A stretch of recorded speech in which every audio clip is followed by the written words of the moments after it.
Hello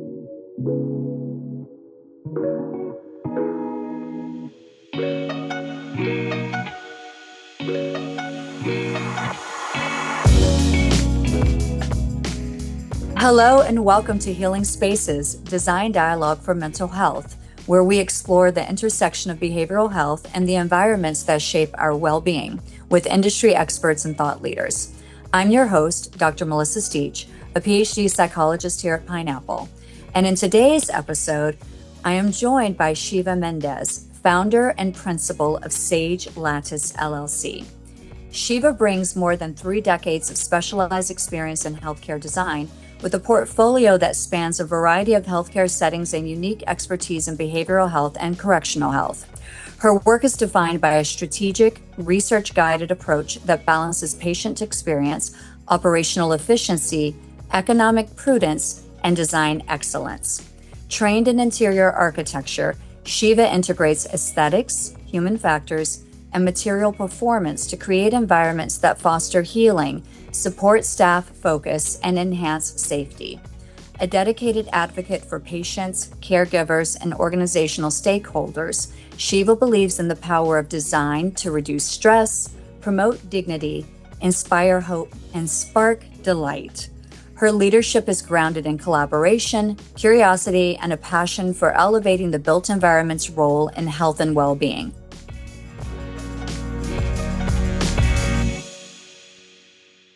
Welcome, Shiva.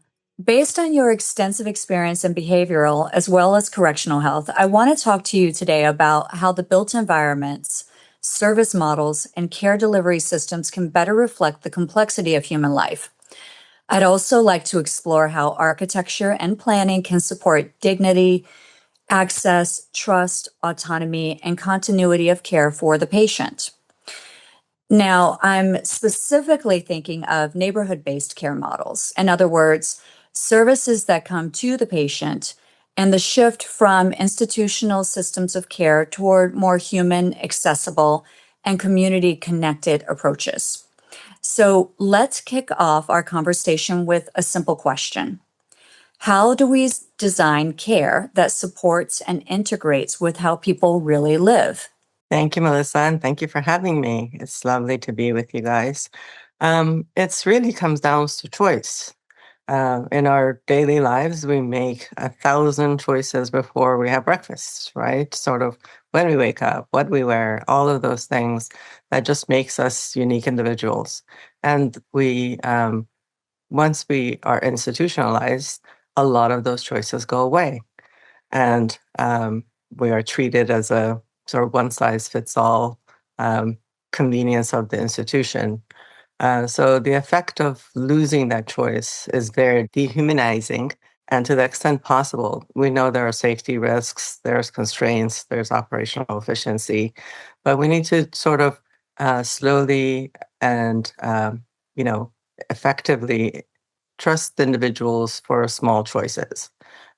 So wherever we can bring those choices on what time we access care, what time breakfast is served, how we, manipulate the lighting around us, what sort of chair we sit in, what shirt we put on this morning. All of those things really bring back humanity and dignity to the environment of care.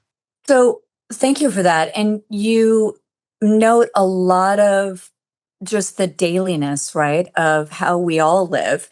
And it's incredibly normalizing to think, oh yeah, I wonder what it would feel like if all of a sudden one day I'm deciding what, when, and where I want to have my breakfast, for instance, to having absolutely no say or control over that. And that's just compounded by all the tiny little decisions, the point that you make about the countless number of decisions that we get to make and choices we get to make every single day just upon waking up. So couldn't you speak a little more specifically then about any particular types of choices that seem to be more or less triggering when we talk about designing for behavioral health in your experience? So I think this is very much also reinforced by trauma-informed design. The the things that really impact our biorhythms and sort of how we relate to each other and our environment are very important. So access to daylight, sleep time, and sort of flexibility around sleep time and sleep routine, um, and conversely, wake time and sort of your morning routine to sort of wake to the day.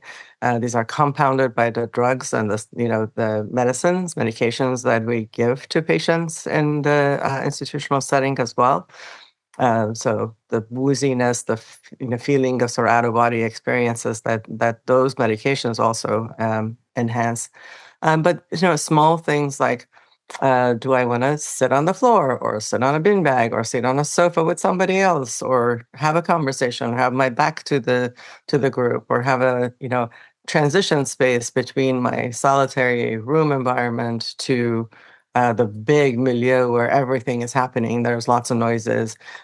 So there seems to be only like one size fits all in a lot of our, especially in correctional design. There's not a lot of choices. So having access to small social spaces, quiet rooms, calming rooms, uh, those types of places that you can sort of take yourself away from whatever's happening in the environment, and yet still be safe, still be within the neighborhood, not have to go back to your room if you're not allowed to go back to your room.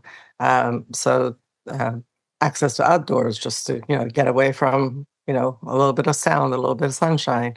All of those are really uh, bringing the individual back into the mix and sort of allowing them a little bit of moment to sort of assert their sort of uniqueness within a very large collective, which has to deal with a lot of different acuity, ranges. Like some people may be over the crisis and balancing and doing much better, while somebody is completely in crisis mode, and everybody has to sort of participate in that without a place to be. Yeah, and something that had just stuck out to me when you use the word neighborhood, I realized that my operational definition, right, of neighborhood immediately went to thinking outside of these spaces. Oh, In your this, community neighborhood. yeah. So can you talk a little bit more, because I know that I and correct me if I'm wrong, because I'm saying I know, but actually I don't know for sure, Shiva. So there are models that are, I think, designed to accommodate and work with how people may or may not be able to travel, attend appointments, or engage with traditional clinical settings. And then there is a neighborhood type of design model within spaces that are separate from what I think people outside of the behavioral health ecosystem would think of as a neighborhood, right? Where it's designed to feel and act like a neighborhood within the confines of a built environment. Am I making sense here?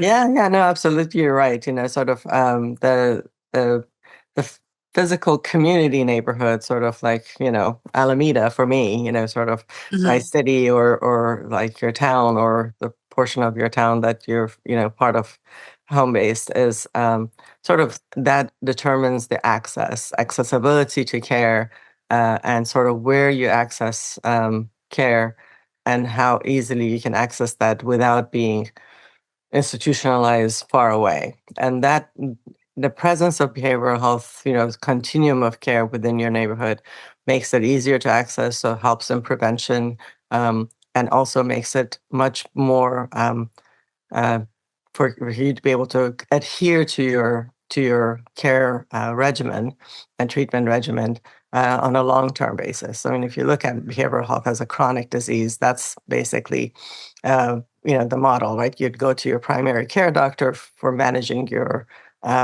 diabetes on a regular basis, and you see your endocrinologist once every year or every 2 years, sort of. Or if there's a crisis or something is not working, medicine is not working, you go back to your endocrinologist. So if you sort of model that process, what I was I'm immediately falling into was the treatment model concept, which is sort of based on sort of freedoms of everyday life, or sort of safety confines of everyday life. So you basically have your home, which is your room, your neighborhood, which is your unit, your treatment mall, which is shared between the neighborhoods where you go for programs and activities. And then when you're sort of getting more and more stable, you go downtown where there's other activities that are not available to you within your neighborhood, and then sort of transition out to the real world. So transitional housing, day programs, that sort of thing, continue on. So two different neighborhoods, but similar concept of sort of accessibility and things that are closer in, and you can go to them more often, um, more free and self-directed. Yeah. So what I'm hearing you say is that the built environment plays this part in making the care feel not only more approachable and accessible, but dignified, because it is part of the everyday community life rather than being this separate and therefore stigmatized dailiness or doing. Like, oh, well, I have to go over to this place now, or I have to disappear from my life to be in this place now. That in some ways, depending on, to your point of acuity levels, depending on your level of acuity, even if you're not someone who needs to be in a full-time facility, just the association very often of behavioral health. I mean, let's be honest, in some cultures, even the admission that you're even thinking of speaking with a therapist Mhm. can send up alarm, right? Yeah. Can cause a great alarm. And a lot of people will shy away just from speaking to someone because of the implications that can have and within the culture of their home and perhaps even their broader community. Yeah, no, the more integrated behavioral health care is into our community life, to work, to school, to our primary care, to our community centers. Those are the best ways to sort of identify issues early and sort of keep tabs on how people are recovering and moving forward through treatment stages.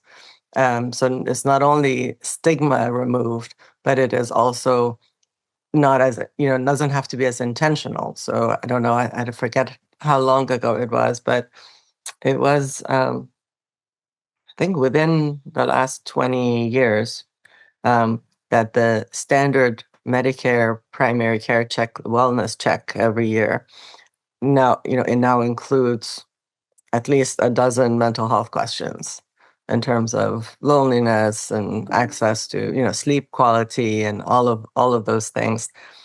So your primary care is responsible for sort of assessing how you're doing, in that sense. And I know with my daughter, it was the same way. Those questions, the standard wellness questions, now include a handful of things for pediatrics visits.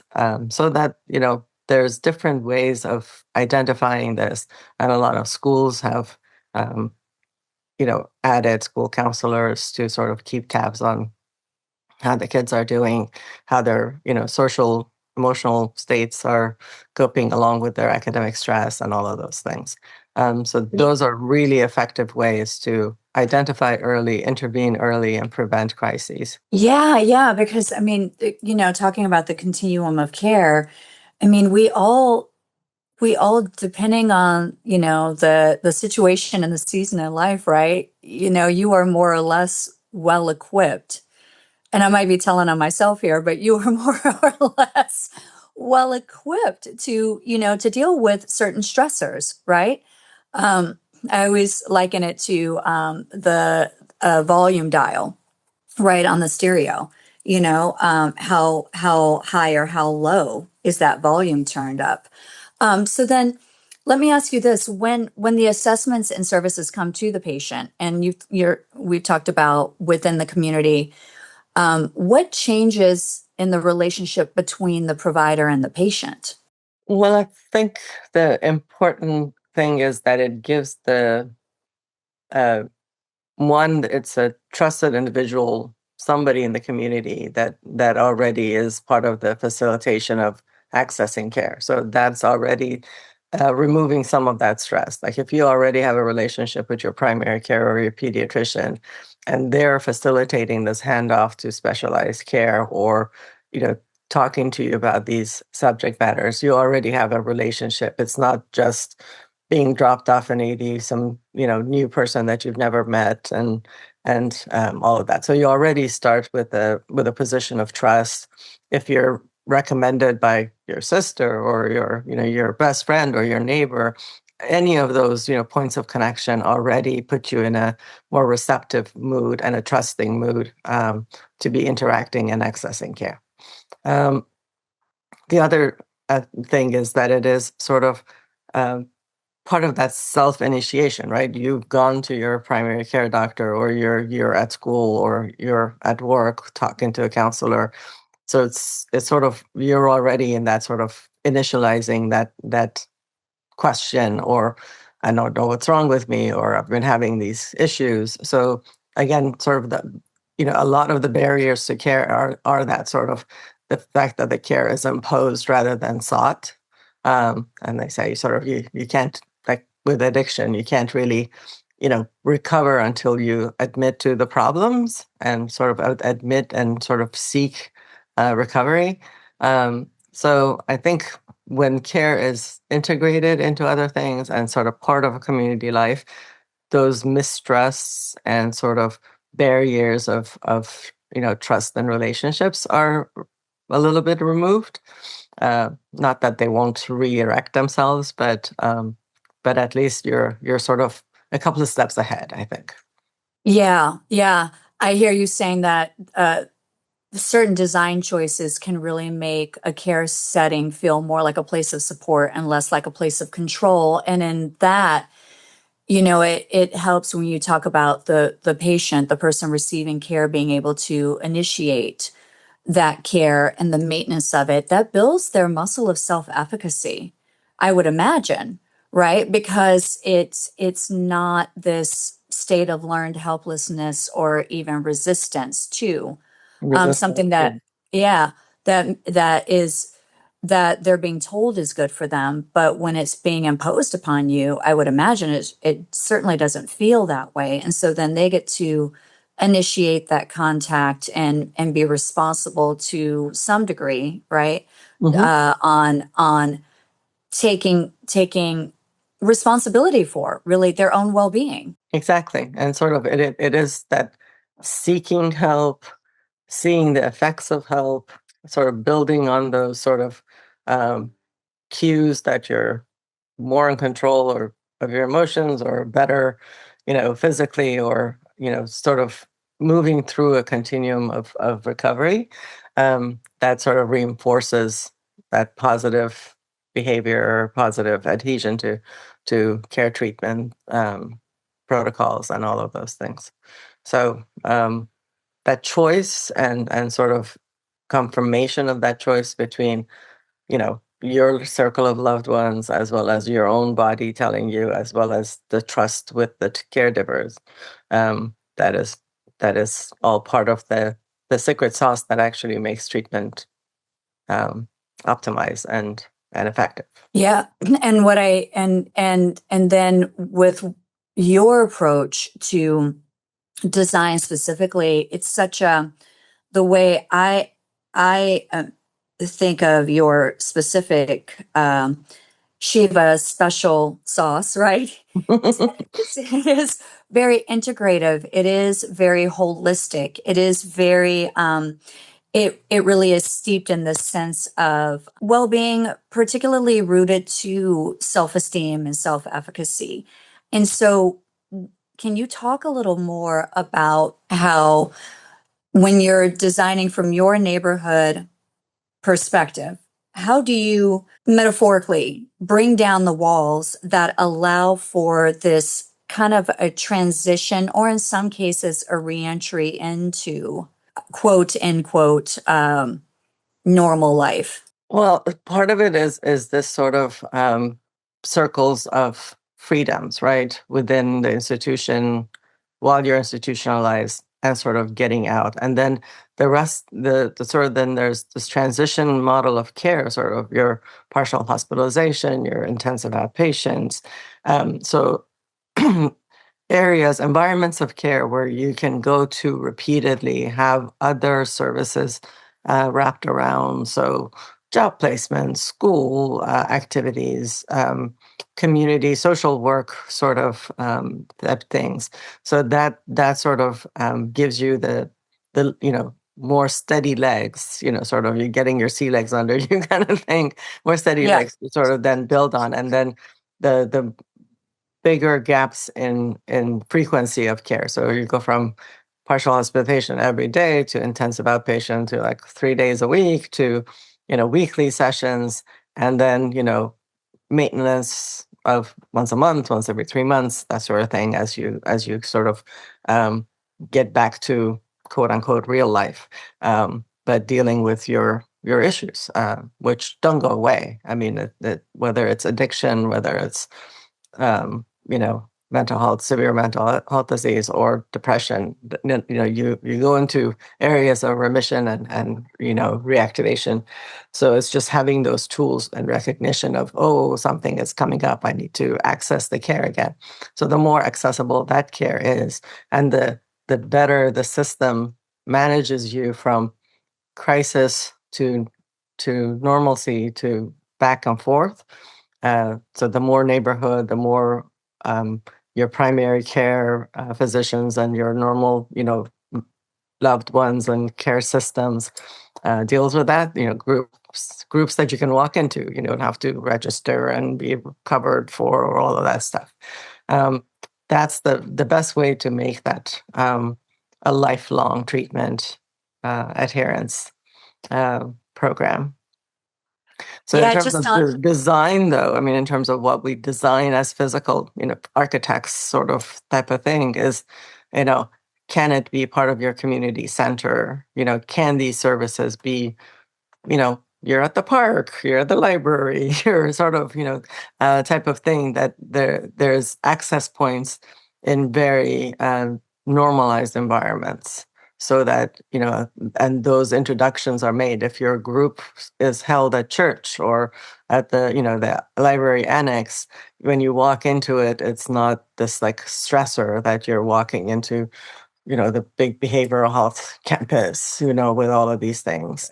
And if it has to be part of the big behavioral health campus, can those services be at the edges and more normalized and integrated, designed in a way that they're welcoming to all, that you can have, your book club at the room next door where you're going to have your, recovery grief session group or whatever. So those are the small moves that we can make, and bringing other services to the place that are normally not there, like education and social work and sort of job placement and things like that, so that it's a warm handoff and part of the whole services that we carry everybody through. It's so funny. You completely read my mind, because when I almost jumped in there, I was going to ask, because you're so well versed in the programming, and because the programming and the built environment go hand in hand. And I was thinking to myself, so if I were listening to this podcast as, you know, a I don't know, a student of architecture, or someone, early on in my career, what would I physically do, in terms of hands-on built environment? What would I do to support all of this programming that obviously is such an integral part of your expertise, and what is so unique and effective about what you do as an architect. So you totally went into that. Thank you. Is there anything, though, if we think about the total novice like me when it comes to architecture, are there like some like simple, straightforward, almost widget things that you would recommend someone do?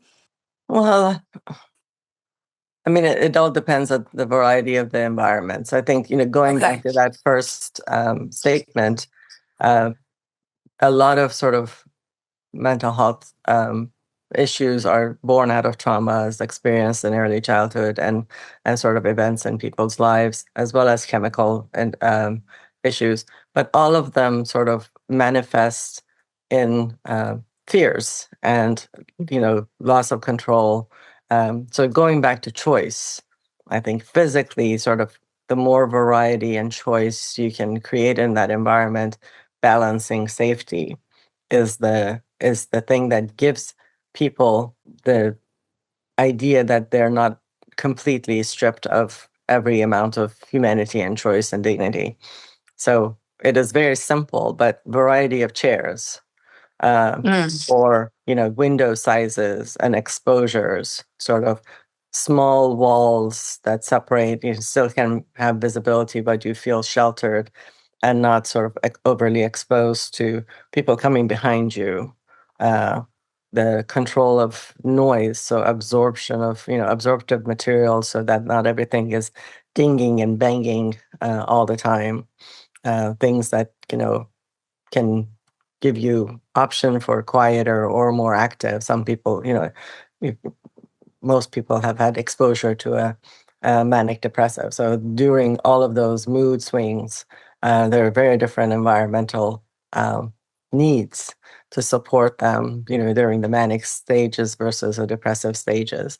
So having, again, not a one size fits all solution in any given environment would be amazing. So when you see somebody do the first group room, they was like, oh, everybody needs to be equal. And, the therapist is also equal. They're all sitting in chairs, or there's around a table or not around a table. But, where people want to sort of open up is where they allow their bodies to do what the bodies need to do. So if somebody needs to pace while somebody needs to lay on the floor, while somebody is sitting upright, or somebody is actually doodling on a table, that's the environment where that person sort of can meet the moment. We don't always provide those choices within that group setting. We put 12 chairs in a room and say, okay, everybody sit down and now confess, all of your sins or whatever demons you're facing today. Yeah. And that's not necessarily effective way, because, somebody may be fidgety and, sort of disruptive, and somebody's trying to sort of dig deep and, needs to just sort of put their back to the group or whatever. So it is a very difficult thing to give certain amount of choice and live with, as an architect, you want the environment sort of be very ordered and stable and contain the emotions and that sort of thing. And behavioral health environments are rarely that, if they're to be effectively reactive to their occupants. Yeah, it's funny the example you used of the 12 chairs and confess your sins, because when you enter a room, it's amazing, but the type of and the arrangement of the chairs immediately tell you what that room is used for. And therefore, I believe sets the expectation and tells you what is expected of your behavior. And where you fit in the hierarchy, right? That's right. That's right. Absolutely. And it's one of those small things. And sometimes if you just challenge people to start paying attention to just that one little design aspect alone, they're like, wow, whoa. And I'm like, so imagine like this happening, millions of times a day, just your brain just being primed, like constantly primed subconsciously to what the expectations are. In terms of the decorum, the behaviors, the utility of, fill in the blank, right? So that's I think that's a really great starter challenge for any novice out there. Pay attention to the chairs when you enter rooms, and make note, and then put yourself in the shoes of whomever it is coming into a context that you're creating, right? And I mean this not in the surfer dude, Southern Californian way of me. I hope I don't offend any surfer dudes listening to the podcast. But it really is a very awesome responsibility, I feel, that you have as an architect and as a creator of these spaces. Does that sound right, or am I being hyperbolic here? We always say in behavioral health, the in acute care, sort of in the physical health environment, the care relies on a lot of tools and widgets and sort of technology that sort of dehumanize as well. But it is sort of the tools of the trade. The doctors rely on those to deliver the right care to the right patient. In behavioral health, it is really stripped down. We don't have a lot of tools in establishing identifying the care that's needed to be delivered and then delivering it. So it's really it boils down to really medicines and trust.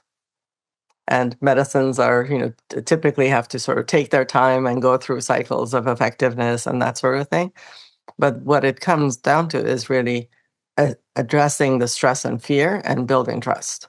And what the environment can do to support that on an individual basis and a group basis amongst the staff, amongst the patients, and between staff and patients is really the only thing we can do. So it is tough. It's a lot Yeah. tougher than saying, I know exactly how to set an MRI within a room and do all the technology support so that, Yeah. that machine can, identify where the problem is. Yeah.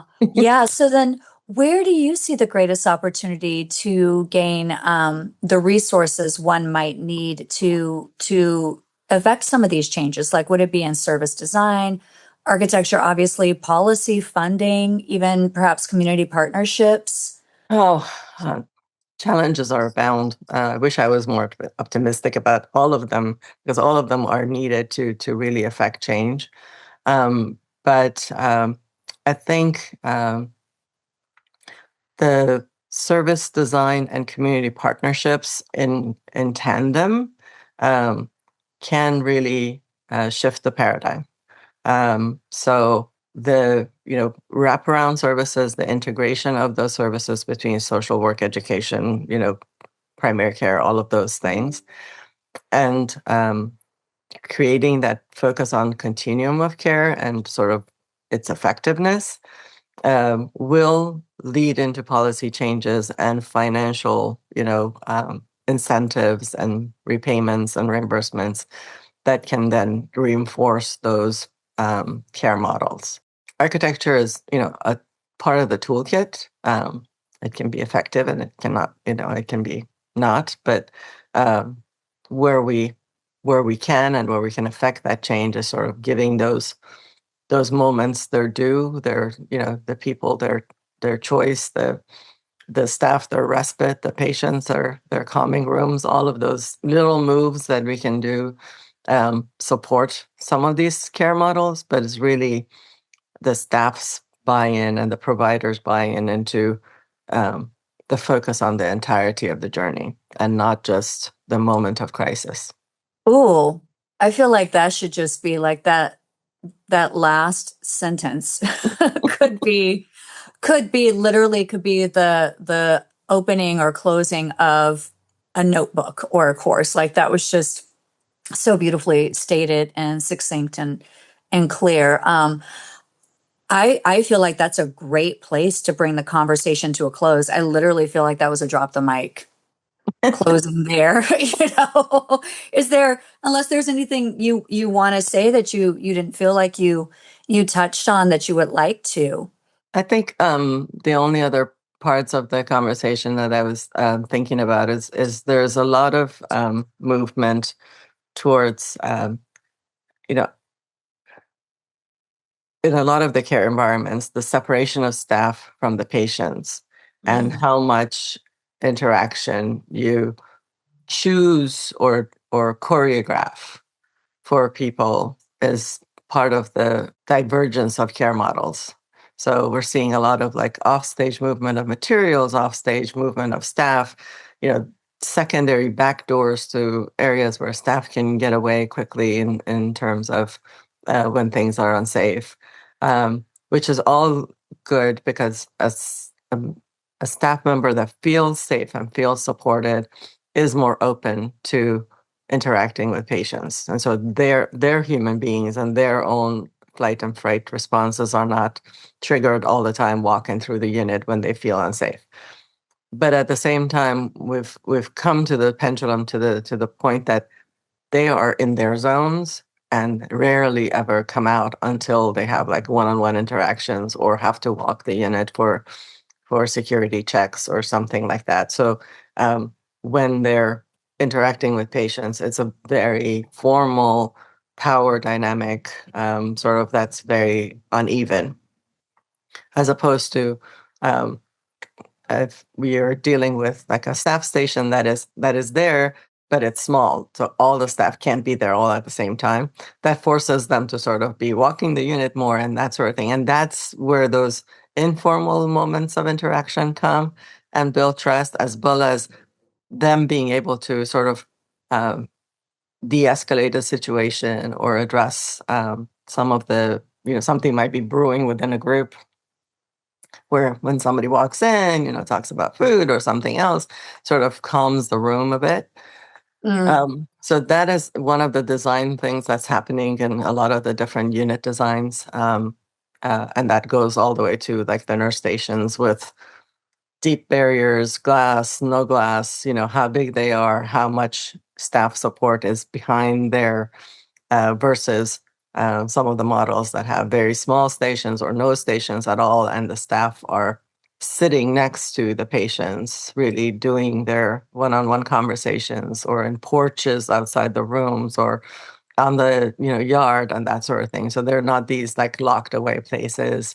They're more shoulder to shoulder conversations as opposed to across the table conversations. So those are small moves that sort of break that some of that power dynamic. But I go back to sort of like the staff need to feel safe. You can't ask them to not feel safe and still be effective.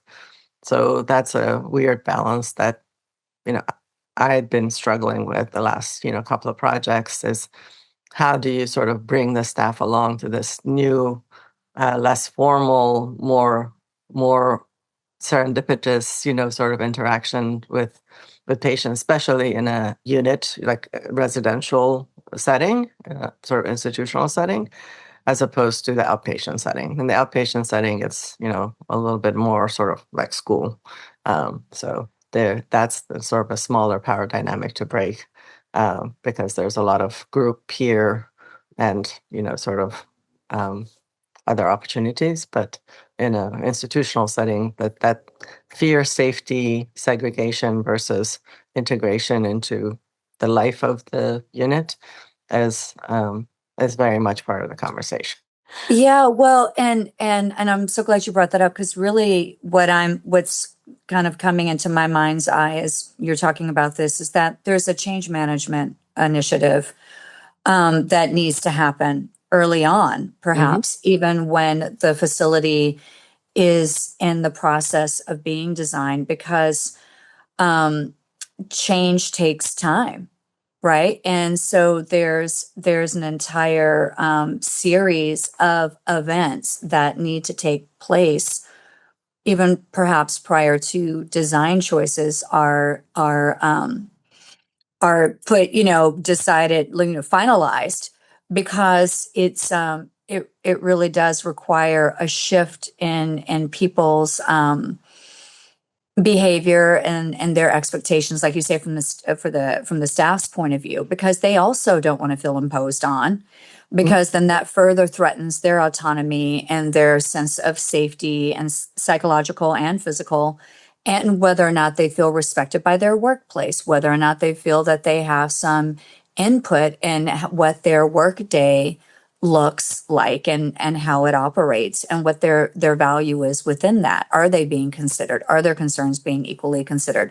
So there's just this whole phasing, it seems to me, of different types of initiatives that need to happen from the organizational perspective, from the processes and systems perspective, on through services, care plans, and then figuring out how all of those fit within. To your point, is this going to be a collection of touch points within an actual community, like you used yours as an example, Alameda, or is it within this campus that is its own ecosystem, right?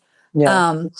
Yeah. So then how do you how do you, if in your ideal world, or maybe you have an example of a project that you've worked on, how would you phase this out, thinking in terms of uh, programming of the entire project? If you had it from beginning to end, how would you design that path? Well, what I found out, I don't know that I have the full right answer, but what I found most effective is that, you know, us being, the designers being this sort of like the push of, you know, progressiveness of sort of, all the things that you need to do is not very effective. Even when clients have already bought into and sort of are curious, what I call sort of like progressive curious, in terms of like, what are the things that we need to be doing? What are, how are the things, give us examples. The most effective way is to go to places that are doing parts of this thing and Mm, having them talk to their peers and talk to about, how did you bring the staff along? How did you train? Who was the influencer amongst the psychiatric nurses and the doctors and that sort of thing? What are the things that you did? It was not, one of the projects that, just broke ground for us. It was, we were talking about the program and whether you're going to have a staff dining room versus a patient dining room, and sort of how you were going to deal with that. And we went to tour the facility where staff were eating in the same space as patients. And literally the administrator's jaw was on the floor. And he just like went there and sat on a table with, a couple of staff members, and he was like, how does this work? Don't you need that the time off? Don't you want to be like a place that there's no patients and sort of be completely off stage and sort of have respite? And they were like, no, this is fine. They're working great. And it, that triggered something else that could trigger something else.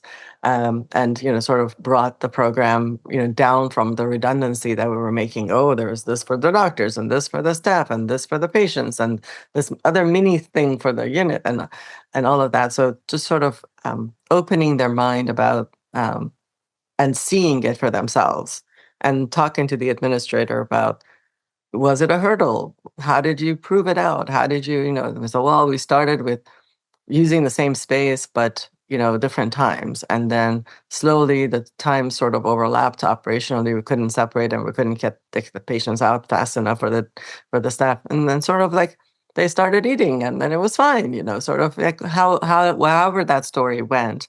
If we just say, if I come into the room, I'm like, of course we can have a single dining room. And, there's just going to be all these like reactions and resistance to it, as opposed to going to a place that is already operating that way. Even if it's just a tiny, the size is not the same, or they're not doing everything that these other people are going to look at. If you just go to that example and to the other example, or connect the owners to talk to each other and the doctors to talk to each other, that has been the most effective tool that I've been able to sort of offer, is because what am I? Why are they going to trust the architect? I mean, I design spaces. I don't provide care. I don't know. And I've had a lot of resistance to some of it. Like, I've been to a lot of correctional settings where I say, if you just sort of do, maybe can you do this? And they're like, you have no idea what you talk to, ma'am. And unfortunately that all of the systems that we put in place or ideas we put in place are very fragile. yeah. One incident can completely topsy-turvy it. So you bring people along, you do all the kumbayas and sort of progressiveness of these things, and one incident can just completely upend every good thought that you had. So I do wish that, I know they do incident reporting and sort of thing, but I wish it was sort of a little bit more like the M&Ms or the postmortems that you see in the acute care, where you look at sort of the entirety of the case and all the Yeah. touch points and that sort of thing, and see why that incident was such a um, anomaly, or why did it happen, so that the entirety of the thing can be responded to, as opposed to, oh no, we had, one nurse slapped or, hit. And now we have to go back and all of our nurse stations are going to have, bulletproof glass now. Yeah, that's the unfortunate thing about data, right? Is that one really big outlier skews the data. And it doesn't even have to be, and I use data loosely, it could be data points, like literally, and it could be just the perceptions of what you think is your data, right? And it just takes that one aberration, that one strong outlier, and it just pulls everything with it. Yep. And unfortunately, it's a matter of life and death in behavioral health, right? Absolutely. You get one elopement, one suicide, and the data completely changes, as opposed to looking at the entirety of the system that led to that event, not just the door handle or the faucet or the window that was the last final opportunity for something. Opportunity for Grave. something bad to happen. Yeah. Wow. Well, so how do we end on an optimistic note for the future of behavioral health and recovery-oriented care? What would that look like if we were thinking, moving beyond the outliers, or maybe even somehow mitigating its impact on design? Well, I think there's a couple of things that are responsibility of the designers, is to be listening intently and having empathy for the naysayers and understanding where those negative thoughts or the resistance is coming from. Integrating people's experience, if we can advocate for, patients' lived experience, input, family, so that the voices on the table are broadened, and can sort of openly discuss the issues. All right. Well, thank you. That is one solid key takeaway there. I want to thank you so much for this really, really wonderful, insightful conversation. Thank you for the opportunity. It was lovely to hang out with you and talk about what's important. Absolutely. For anyone listening, we hope this conversation encourages you to think beyond care as a destination and instead consider how services, spaces, and systems can move closer to the people they're designed to support. Thank you for listening, and we look forward to continuing the conversation in our next episode.